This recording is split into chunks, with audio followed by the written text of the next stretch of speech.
So Meleika, last week we did an episode with some very special guests about HBCUs and why they are important, not just for the Black students, but for America. And I mean, the students were great. Who did we have? Oh my gosh, we had Lila Grant from Spelman College. We had Daniel Miller from Howard University. We had your daughter, Tia L. Ford.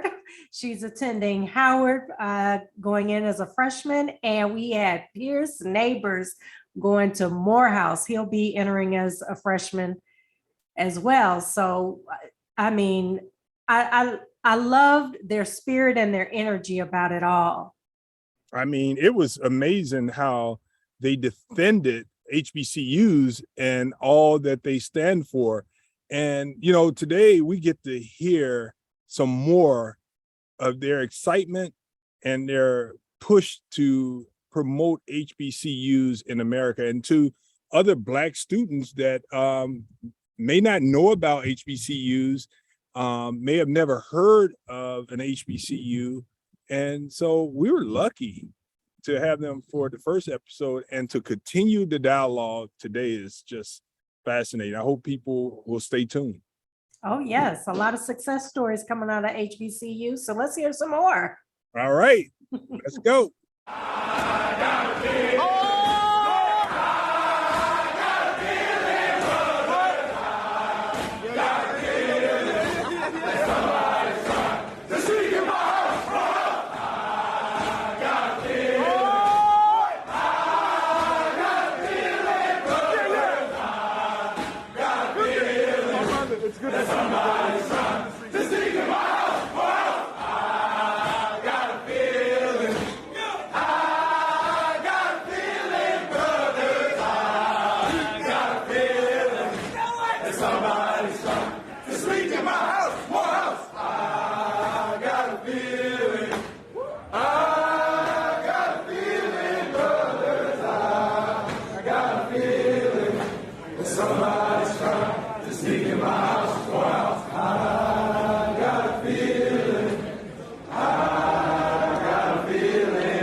Now, I love that because it just shows some brotherly love. They were welcoming the freshmen, the upperclassmen.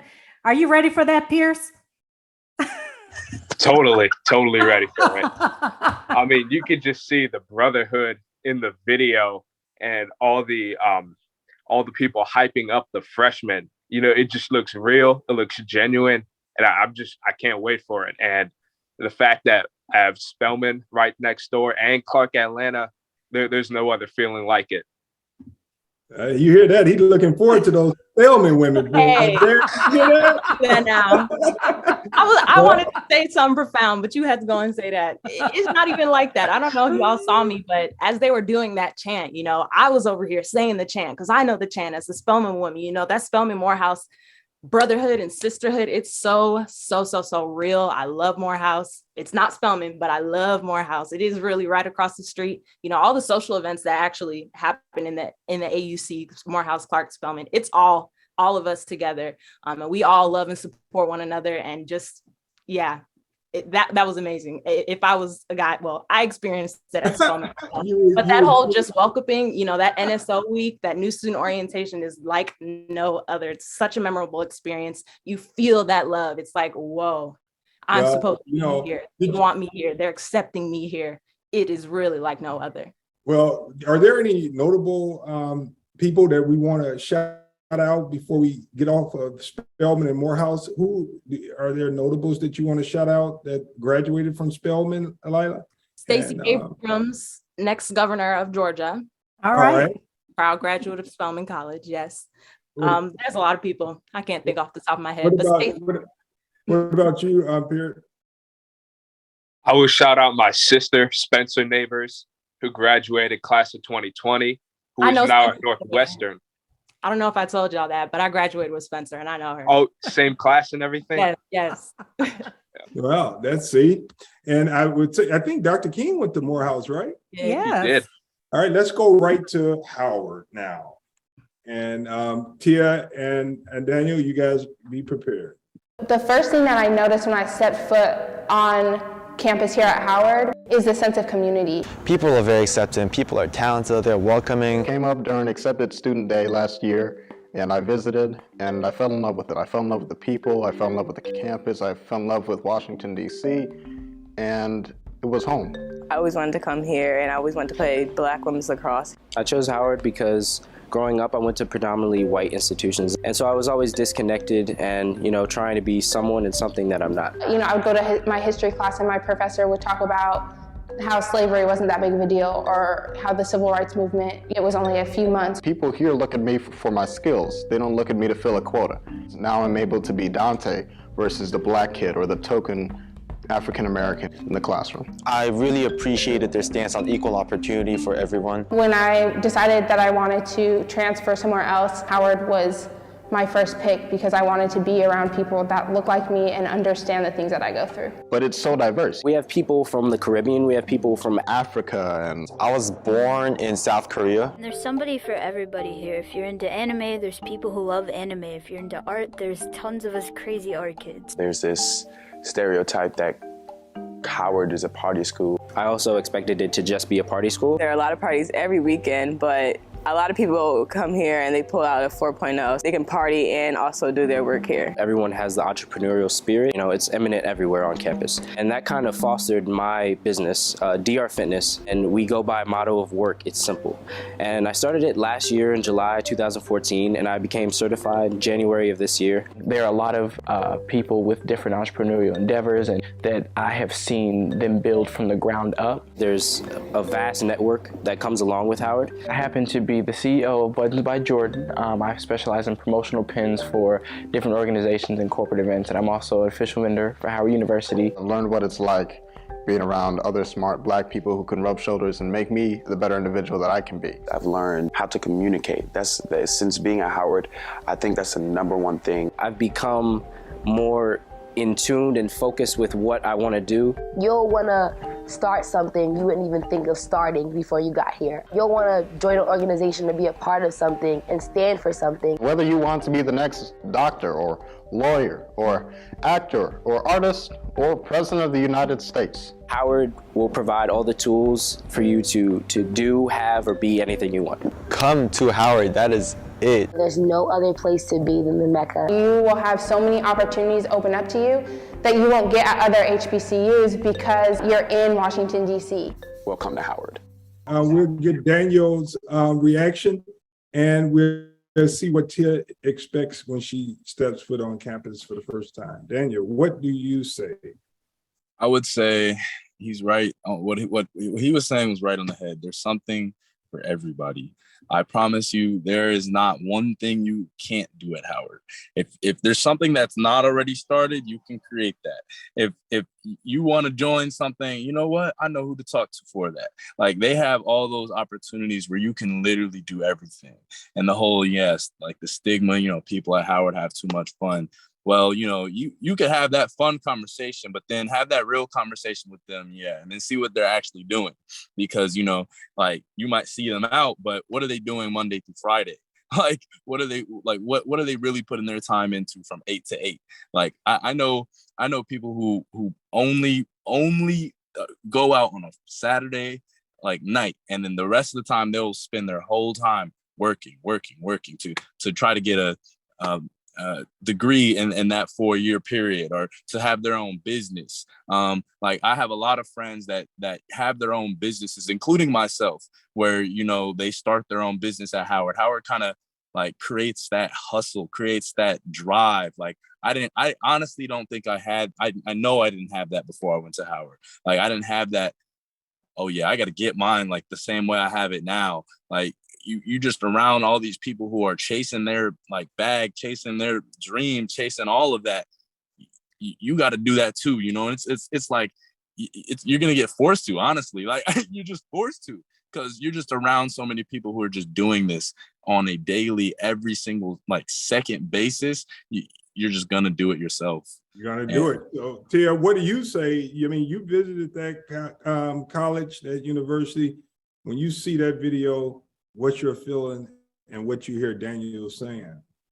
When I was watching the video and listening to what Daniel was saying, it's giving me chills. I'm very anxious to step foot on that campus again. I'm really excited. I'm excited to find myself further, and I'm just excited to see all these different people from around the world that look just like me, and we all hustling together, and we all want to succeed together. So I'm just really honored to say that I'm going to Howard and to going to a HBCU. Tia, what was it like being at Oak Park and River Forest High School that really made you want to go to a HBCU? Going to Oak Park and River Forest High School, I was surrounded by a lot of white people, and I found myself not being myself, trying to fit in, trying to meet their standards. But I also was surrounding myself by the African American people that was in the school, and I found myself being myself with them. So I didn't want to keep switching roles, you know, being in that school. I didn't want to keep code switching. Going through that. So I feel like going to Howard, it's gonna help me find myself and just be happy. Yeah. Well, that's great, Meleika. There's a term for that, code switching? Is that what you call it? Yeah. I haven't mastered that yet. Grant, what's the code switching? Yeah, code switching is different contexts and different social settings. You turn on a different, switch. It's a switch. You turn a switch on when you're in this setting and you turn it off in the other setting. And I really like what you said, Tia, actually, about being able to go and be around the Black people, because when you are around them, you can be yourself. At a HBCU, being in that space, it gives you the fortitude and it gives you the integrity to go into any space and be confident and be honest and truthful about who you are and unapologetically at that. So you're gonna find that, and you're gonna be like that, and you're gonna go back to your white people and be like, yep, this is who I am, and I'm gonna show you all who I am. And if you don't like it, then you can go over there, but you should get on board because I'm pretty cool. Yeah, well, Meleika, we need to make sure that Lila and Daniel get some words on why people should go to HBCUs, because they've experienced it. Give us the people that's listening, and are you recruiting more Black people to attend HBCUs?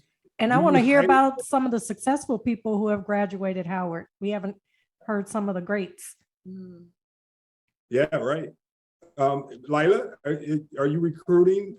I'm not personally. I can, but if anyone, are you recruiting, but do you highly recommend HBCUs for Black people? Oh, definitely. There's no other place you need to be for undergraduate than an HBCU, especially in today's day and age. We're moving into, and I'm experiencing this firsthand, having graduated.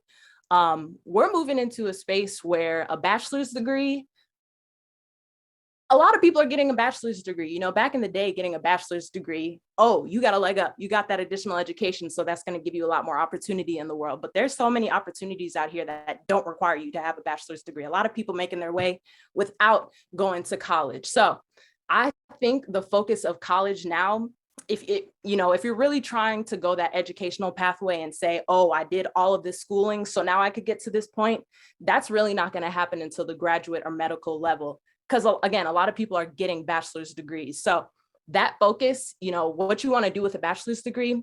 And I'm a teacher as well. I teach high school chemistry, and I teach Black kids as well. So I have had so many conversations with my students because they think going to a HBCU is not going to prepare them for the world. It's not going to give them what they need. I'm like, it couldn't be further from the truth, because they think I'm going to go to college and study this thing because I want to be in this career. Undergraduate's not about that anymore. It's, I want to go to college to find myself as a professional, find myself in this academic space at who I want to be professionally. A lot of people get a degree in a science area and then they go and do something completely unrelated to science, or they do something in business and do something completely unrelated to business. So whatever you major in, whatever your studies are in undergraduate, yes, that is something that is important and that you want to focus on. And if you're able to have that knowledge and have that forward thinking to know I need to study this so I can do that thing, that's great. But the most profound thing that anyone can get from their undergraduate experience is finding who they are, establishing themselves as an individual person and individual adult. And for Black people, there's no better place to do that than at HBCU. They're going to give you everything that you need. You're going to get the education that you need to go do anything that you want to. But that piece of finding who you are and understanding yourself and knowing who you are and knowing what you want in your heart, you're not going to get that experience any other place at a HBCU.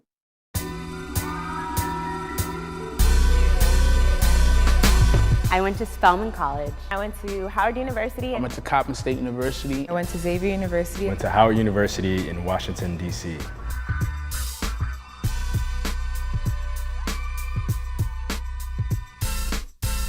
I grew up in a predominantly white neighborhood my whole life. I was always like 1 out of 3 Black people in every class. I didn't really love me because I was comparing myself to the girls around me. Well, my high school counselor told me I wasn't smart enough to go to college. Not even being told go to community college. No, I was straight told to go to the military. They were one of the schools that gave me a chance. I took a trip to Howard when I was in 8th grade, and as soon as I stepped on campus, I was like, this is the place that I need to be.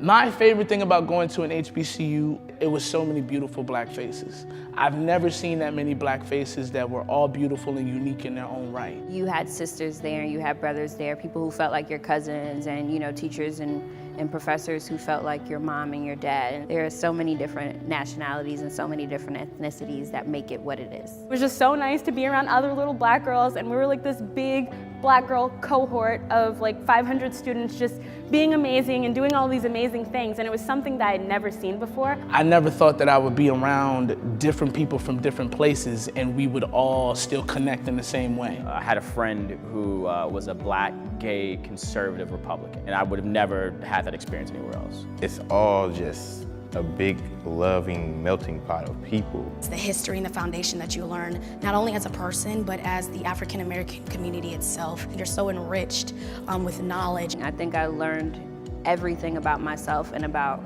my history and my past from going to an HBCU, and I don't think I could have gotten that at a PWI. I think that if you can succeed in that environment, then you can succeed in any environment. I love my HBCU because we hold each other down. We are a big family. I love my HBCU strictly because of the community. I love my HBCU because of the sisterhood. There's no other place where I can go and look around and see all of these beautiful, wonderful Black women doing all of these amazing things. I love my HBCU because it is the Mecca. I love the culture, I love the history, I love the people. I learned to love me. Oh, there we have it. There's people from across different campuses and why they love him. I'm sure you guys feel the same way. Yeah. Daniel, Yes. could you give the future students that's here with you on the panel and those that may be watching, are there challenges going to HBCU, and give them some encouragement of what they should expect? I would say first off, everybody needs to apply to at least one HBCU. That's my biggest thing.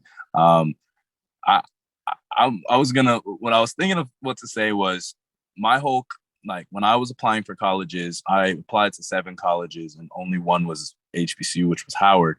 I was gonna do engineering at whatever school. I was really looking at going to Penn State, Milwaukee School of Engineering. And then Howard kind of came back in my mind. And honestly, when I look back at it, I really think that if I were to have gone to one of those schools, I don't think I would be the same person I am today. I feel like I'm on the road right now, and this is what will happen to everybody that goes to HBCU versus a PWI. A PWI, you'll be on the road to becoming, you're gonna find yourself. You're gonna find yourself at whatever school you go to, you'll find yourself. But there's a difference between finding yourself as a man or a woman and versus finding yourself as a Black man or a Black woman. You're gonna find, you gotta specify that, because we gotta realize where we are in this world right now, that we're Black men and women, and we're young, and we are the target. And people, the white man don't want to see us win, and you're gonna win. You're gonna beat them. You're gonna be few steps ahead being at HBCU versus that person at a PWI who's already used to that racism, that racism that's, that's zipped up versus, the black people at Howard or at any HBCU, they're going to go like, yeah, we know about this. And we're going to make sure y'all beat that because we're going to make sure our students are good. So I feel like you have, like, that's one thing that I'm on the road to right now is if I had went to Penn State, and I probably would have liked Penn State, but I'd be a man. Like, of course, I'd be on the road to becoming a man. But, how right now I feel like I'm on the road to becoming a black man. Like, the business I created is a hair business at Howard. I couldn't have done that at any other school. I literally could have not done that. I have a hair extension company that is only black people. Like, black people do that. Like, Wait, what? I didn't know that. Yeah, I started my own hair business. It's called Coco Rose Hair Extensions. It is a black hair company. I am a black beauty supplier, and I created that only because of Howard. I would have been at Penn State playing soccer. Yeah, that's cool, but I wouldn't have been doing what I'm doing now. I wouldn't have that entrepreneurship mindset. I wouldn't have my hands in everything. Like I feel like, Howard, Spelman, Morehouse, everybody I know that goes to just those three, they have their hands in absolutely everything. Like, you can get your hands in everything if they're not in everything. What you want to do? Hey, I want to model. Oh yeah, that's easy. Like, that's easy. I know people, I know good friends of mine who are on Calvin Klein, who are on Vogue, who are really getting flown out across the country to go, do photography, to go do videography, to go be an engineer, to go do makeup. And these are just the people I'm thinking of in my head are literal phone calls. You're not getting that at a PWI. You really, really aren't. Well, Meleika, I think he really loves HBCU, and so does Lila. Meleika, yes. We just got to get a final word from the father of what parents should expect when applying with their children, applying for, because we run out of time, applying for HBCU. What do you recommend? I think for me that what won it over for Pierce was a personal touch. So you can always do your research. You can always go online and learn just about everything from these schools. But when the admissions director from Morehouse took the time to come to Chicago and to actually speak to would-be students, to seniors, and to gather together some folks who had graduated also from Morehouse. I think that personal touch does it every time. And for my daughter, Spencer, she was set on going to a particular school. It was a white school. We lived in Bloomfield, Michigan. She was determined to do that. She went to a college fair, and someone from the admissions department from Spelman was there that day. And from the moment that woman talked to my daughter, she completely changed her perspective. And I think that's true for Pierce as well. So I would say that personal touch is everything. So for parents that have children that may be interested in going to HBCUs, look and see when admissions directors are going to be in your area. And I just want to throw this out. I think that churches and nonprofit organizations like the NAACP should host these admissions fairs as well. And they should always be going on year in and year out for areas like Metro Chicago. Fantastic. And Meleika? Well, I want to thank everybody for coming on today, expressing how beautiful going to a Black college is. I didn't realize that it still had this stigma on it. I thought that was in the past, back in my day.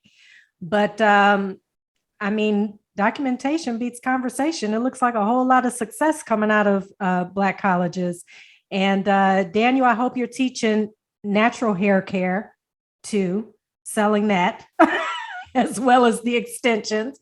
You got to give us your website when we get off air, because I would love to support you. I don't wear extensions, but I am about natural hair.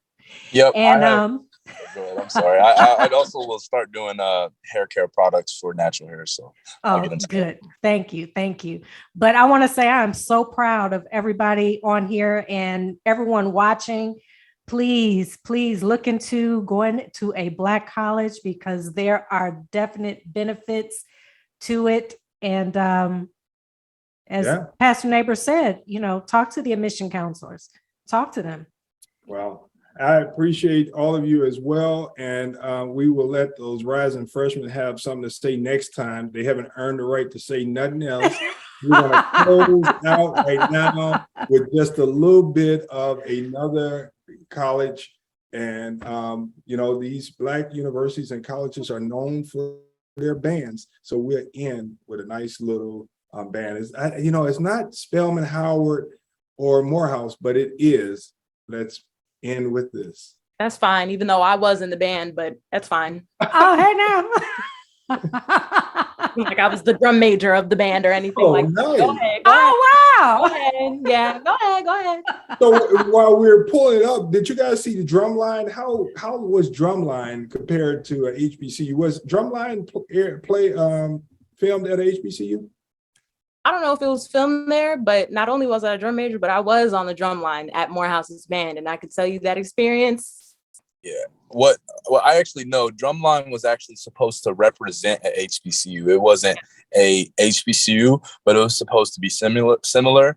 And Howard, we're not that good. We're not that good at band, but y'all got us. Yeah, y'all got us beat in that department. But so that's why we couldn't find them. We gonna see y'all. We gonna see y'all in September. Oh yeah, we'll see y'all in New York. Yeah, I'm gonna be there. We'll see y'all in New York. We'll see. I'm gonna be there too. We'll see what y'all band's about.